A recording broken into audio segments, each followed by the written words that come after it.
Hello everyone. Every page tells a new story. Welcome to the world of endless animation. The film begins with a doctor running through the forest, trying to escape from people chasing him with cars. These people manage to corner him, but before they can catch him, he jumps off a cliff into the water and successfully escapes. Since then, he has been missing, and no one knows anything about him, not even his wife, who was very upset but decided to focus on their son Adam, who was still a young child. As time passes, Adam grows up and goes to school, where his classmates start to bother him, tease him, and even throw gum that sticks to his hair. Even though Adam didn't do anything wrong, the teacher punishes him. After his punishment, Adam goes to the bathroom to clean his hair but is surprised when he finds that his leg has suddenly grown. His shoe is torn, and because he wants to leave school, he wraps his leg with a cloth. This makes all his classmates tease him, and despite their low voices, Adam hears them clearly. When Adam enters the basketball court to hide, 3 bully boys start bothering him and even beat him up. Adam goes home, and when his mother asks about the bruises on his face, he tells her he fell on the ground while playing basketball, which is why the gum stuck to his hair. But his mother doesn't believe him and tells him he must stand up to his classmates who are bothering him. She then cuts his long hair, which was full of gum. When Adam wakes up and looks in the mirror, he is surprised to find his hair has returned to how it was. This makes him cut his hair again so his mother doesn't notice, and he wears a cap and goes down to his mother, who calls him to go to school. When she sees the cap, she tells him it belongs to his father, and she is very sad because she misses him. Adam apologizes for reminding her of him. When he takes off the cap and she sees his hair, she thinks she cut it that way, so she puts the cap back on him to go to school and tells him she will cut his hair again when he returns. We see a businessman named Hercule at his wig-making factory, and we learn that Hercule was responsible for chasing the doctor in the forest. He tells the journalist that his wigs are worn by the most famous artists and singers in the world, but he has invented something better, a hair growth stimulant. He then takes them to the doctor responsible for the experiment, and this doctor applies the product to a bald man. Suddenly, this man grows a lot of hair,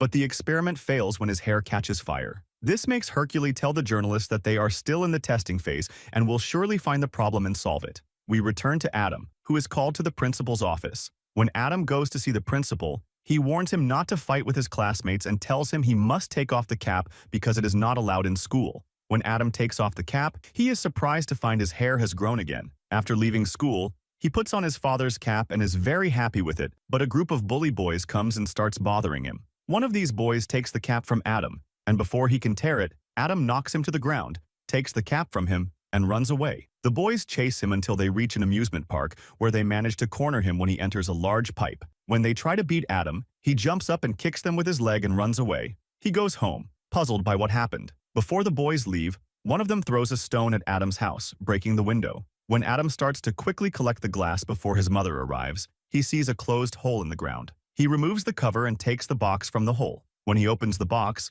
he finds letters from his father and learns that he is still alive. When his mother returns home, Adam is very upset with her for hiding the fact that his father is still alive and asks her why his father hasn't come to see him yet. She tells him that his father is indeed still alive, but she cannot tell him where he is because it would be dangerous for them. Adam is very upset with her for hiding the truth and leaves her and goes to his room, but he has a paper with the address of the post box from which his father sends letters. He decides to go to that address in hopes of meeting him. He takes his bag and leaves through the window so his mother won't know he left the house. Then he walks until he reaches the road, where he stops a truck and asks the driver to take him to that address. Initially, the driver refuses because the address is very far, but Adam tells him he is lost from his family and gets into the truck before the driver refuses again. The driver is forced to take him to the place he wants. The next morning, Adam's mother goes to wake him up because it's time for school, and when she opens the room door, she is surprised to find he is not there. She becomes worried and starts looking for him. We return to Adam, who finally arrives at the post box from which his father sends letters.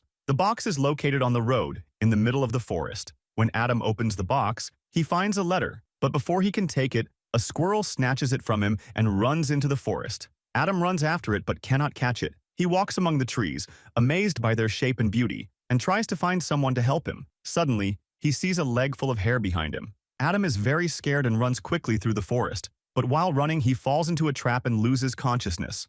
Unfortunately, he ends up on the road, and there is a car coming fast. Before it reaches him, a strange animal appears and saves him. When the driver sees this on the car's cameras, he decides to call the press. When he arrives at the roadside rest area, he calls one of the journalists and tells him he saw one of the Bigfoot creatures. And this news spreads everywhere in newspapers and magazines because of the pictures taken by the car's camera. When Hercule's assistant sees the pictures, he asks him to bring the Bigfoot creature because he is the only one who can extract the formula they are working on. Indeed, Hercule learns the location of the incident from the driver, and there the guards find Adam's bag with his name and address on it. When two of Hercule's guards go to Adam's house, they find no one there, so they break the glass and open the door. In the house, they see all the letters Adam left on the ground. When they read the letters, they learn that Adam is the son of the Bigfoot creature. We return to Adam, who, when he wakes up, is terrified to find that the one who saved him is a man whose entire body is covered in hair. This man tells Adam he is his father, and Adam is very scared of him and grabs a stick to try to hit him. His father calms him down and shows him his pictures. He's plastered everywhere. Adam is very saddened because his father is a monster and hasn't visited him once. His father tells him he did this to protect him and his mother because pharmaceutical companies are hunting him. If they catch him, they'll exploit him, making him a guinea pig to accelerate his DNA. When his father asks if his mother knows he's there, he says she gave him the address, but his father doesn't believe him, saying they lied to protect him. But what they did could harm them all. Indeed, Hercule's men arrive, attack Adam's mother, and take her away. At that time, Adam is with his father, who tells him he inherited all his good qualities. He hears sounds from far away, has quick reflexes, and his hair grows incredibly fast. His father takes him to the forest, and they play. Adam enjoys his ability to hear distant sounds. When Adam takes off his shoes, he discovers he runs incredibly fast. His father also tells him he can talk to animals and teaches him how. Adam enjoys it even more when the animals devise a plan to scare away hunters. Adam tells his father he's always been online and never played a real game. His father doesn't know what the internet is, so Adam says he'll teach him later. His father says he can never go back with him and recounts his days as a student. He experimented on himself, resulting in a genetic mutation that gave him large feet. When Hercule learned of his experiments, he tried to recruit him, but when he refused, they stole his research and threatened his family, forcing him to flee and disappear. Hercule, who kidnapped Adam's mother, orders his men to find the Bigfoot in the forest. When the animals see what's happening, they tell Bigfoot, who is furious with Adam, blaming him for everything. Adam runs and surrenders. When he sees his mother, he promises never to reveal his father's location, a cabin by a waterfall. Hercule lets them go, but tells his men the Bigfoot's location. They discover Adam misled them, giving a wrong location. Hercule threatens to burn down the forest if Adam doesn't reveal his father's location. Adam doesn't know, so Hercule's men burn the forest and imprison Adam in a car, leaving him there. Before Adam suffocates from the smoke, his father arrives, breaks the car window, and rescues him. But it's a trap. Hercules' men sedate Bigfoot and kill him on a plane. Adam goes to his father's animal friends who initially refuse to help, blaming him for destroying the forest, but agree because his father is their friend. They manage to get into Hercules' last car, reaching Adam's father's prison. Adam uses his ability to hear distant sounds to locate guards and cameras. He sends a small bird to destroy the cameras. He tries to unlock a door but breaks it, triggering an alarm. Before the guards arrive, they enter the surveillance room, and a bear locks the door. Adam identifies his father's location from the surveillance cameras. Before leaving, they take all the weapons. They use the bear as a shield against tranquilizer darts. Adam leaves the animals to fight the guards and reaches his father. Hercule arrives and tells Bigfoot that if he escapes, he'll hurt Adam and his mother. Bigfoot surrenders to protect his family. When Adam asks his father to leave, he refuses, saying he's protecting them. Adam is disappointed and leaves. Hercule says he considers his father an employee and will send him a lot of money. Seeing a fire alarm, Adam triggers it, causing everyone in the lab to flee. He escapes Hercule and his men. He frees his animal friends captured by Hercule. He goes to his father, who initially refuses to escape, fearing it will continue their suffering. He agrees when Adam says he inherited all his father's qualities. Adam and his father destroy all the gas cylinders in the lab. Hercule's men sedate Bigfoot, and Hercule throws him off a bridge. Enraged, Adam uses his gun, causing the lab to explode. He finds his unconscious father, uses his healing powers to save him. Adam, his father, and mother live together, along with the animals. In Part 2, Adam was initially bothered by his large feet, finding shoes difficult,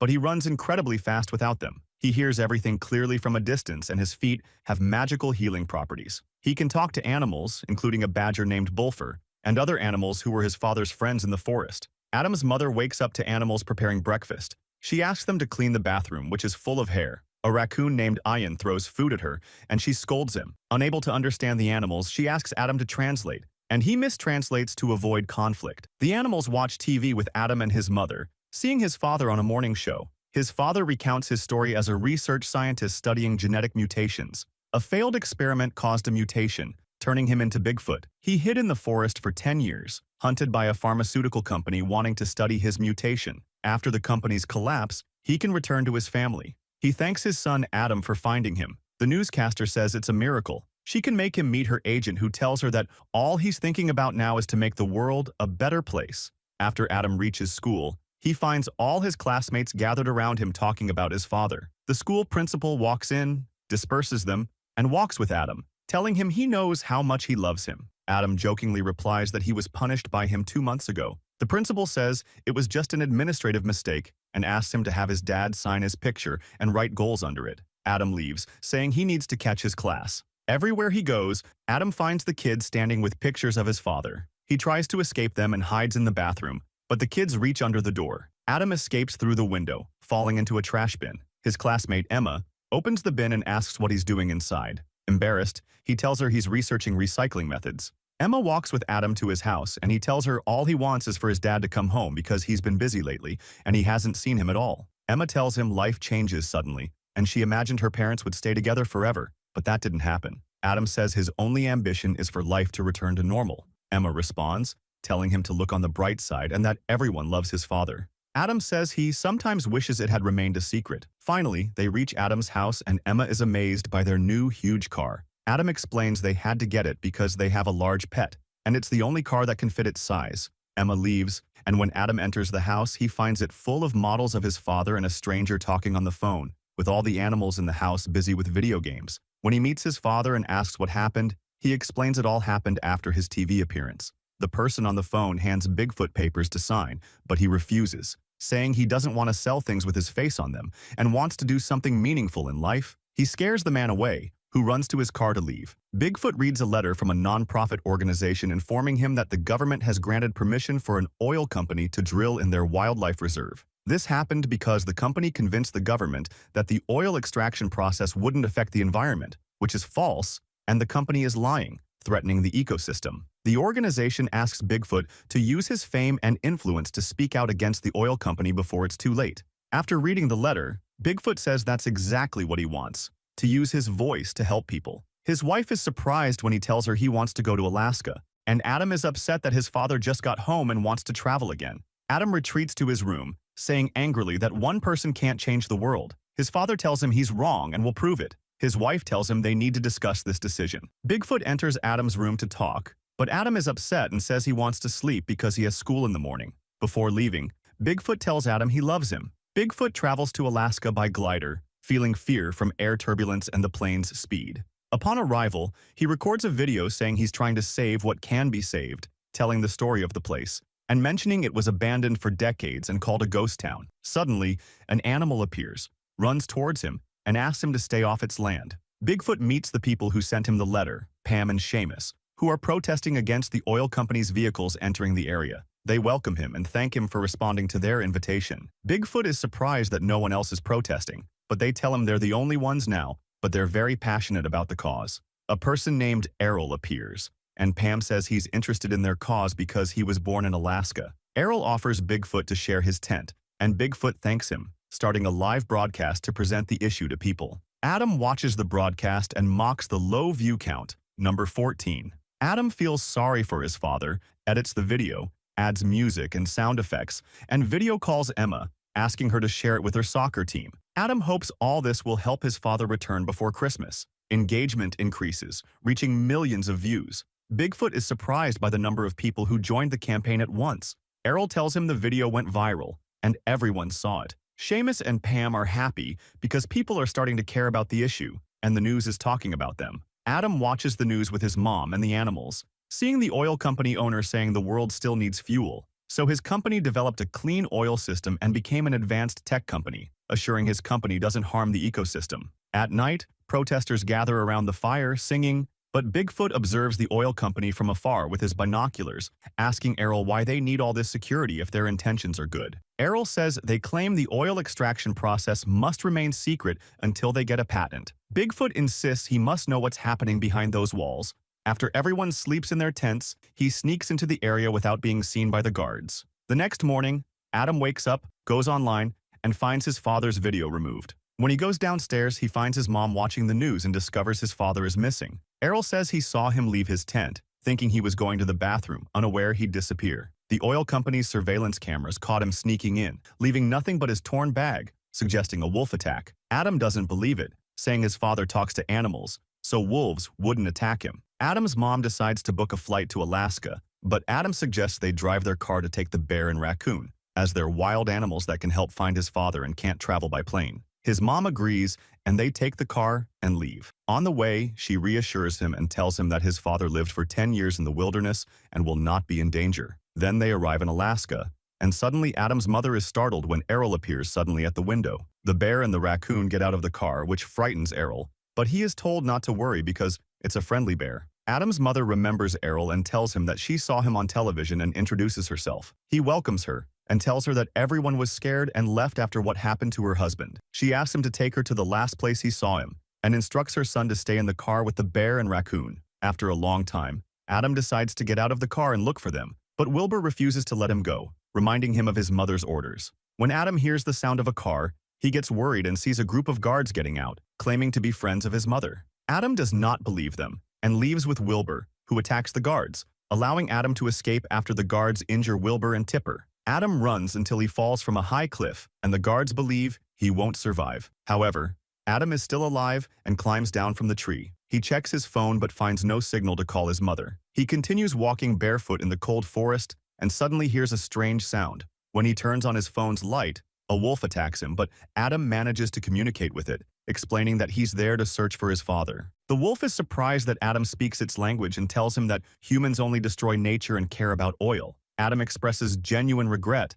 and says his father came here to stop the oil company, but he suddenly disappeared. Adam promises the wolf that if it helps him find his father, he will do everything he can to protect their land from human destruction. The wolf tells him it doesn't know where his father is but can guide him on where to start searching. As they walk, the wolf spots a wild rabbit and chases it, but Adam manages to save it and helps it escape. They eventually reach the oil drilling area, and Adam takes a picture of the oil appearing on the surface. Suddenly, a drone appears, and the wolf and Adam hide to avoid being caught. The wolf refuses to continue with Adam, saying it won't walk on polluted land. It tells Adam that it has fulfilled its promise by bringing him here and expects him to keep his promise to save the place, then leaves. A helicopter arrives, and the company owner gets out, entering the building while talking on the phone. Adam follows him inside, disguised as a worker, and overhears the company owner saying that people are naive because they believed in the clean oil story. Adam records the company owner arguing with an employee after learning that the drilling is taking longer due to the extreme cold in Alaska.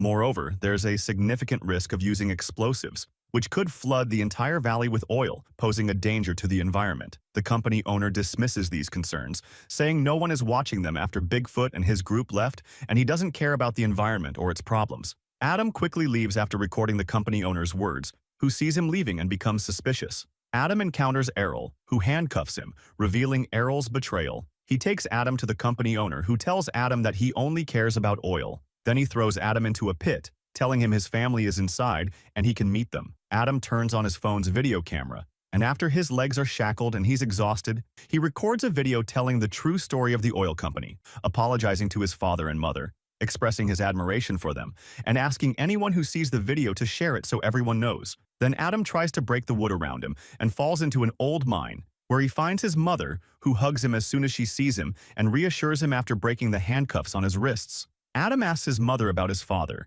and she tells him she cannot find him because there are too many tunnels. Adam says his sense of smell is very strong and can locate him if he makes any noise. At that moment, the wood falls on Bigfoot's leg, and he screams loudly. Adam manages to pinpoint his location and goes to him. Adam reunites with his father, who is happy to see him and his mother. Adam treats his father's broken leg after the wood fell on it. They decide to escape together before the place explodes with the oil company's bomb, which lands in front of them along with drones. They ride an old mining cart, and Errol decides to divert all the drones he has but eliminates them all. The company owner decides to evacuate the building and use the bomb, and Bigfoot and his family escape from the mine. Adam's phone connects to the network and he tries to upload the video to the internet. Adam and his mother fall into the water and his father goes down to save them. They hear the evacuation alarm, and Bigfoot asks his son to escape quickly while they handle it. Adam runs as fast as he can and reaches the bomb with 15 seconds left before detonation, disabling it just before it explodes. The company owner cannot believe what happened and asks the employee to find a solution. The employee tells him that the only solution poses a significant risk. The company owner decides to use another bomb regardless of the cost. Suddenly, Wilbur and Tipper drive a car and see Errol and the company owner, who points a gun at the animals to tranquilize them. A dart hits Tipper, who is driving the car, and the bear tries to stop it but crashes into the bomb, which falls into the pit and is about to explode. Bigfoot manages to catch it and takes it to the surface. He orders Errol to disable the bomb, but suddenly a wild animal appears and attacks him. Bigfoot cannot stop the bomb, so he throws it, and it explodes in the sky. Adam emerges from the mine and embraces his family. News channels and the police arrive after Adam's video spreads everywhere, fulfilling Adam's promise to the wolf and saving the place. Bigfoot and his family return home, and Adam meets Emma, who tells him she saw the video and asks him out. The movie ends there. If you liked the video, subscribe to the channel and activate the notification button so you never miss an updates.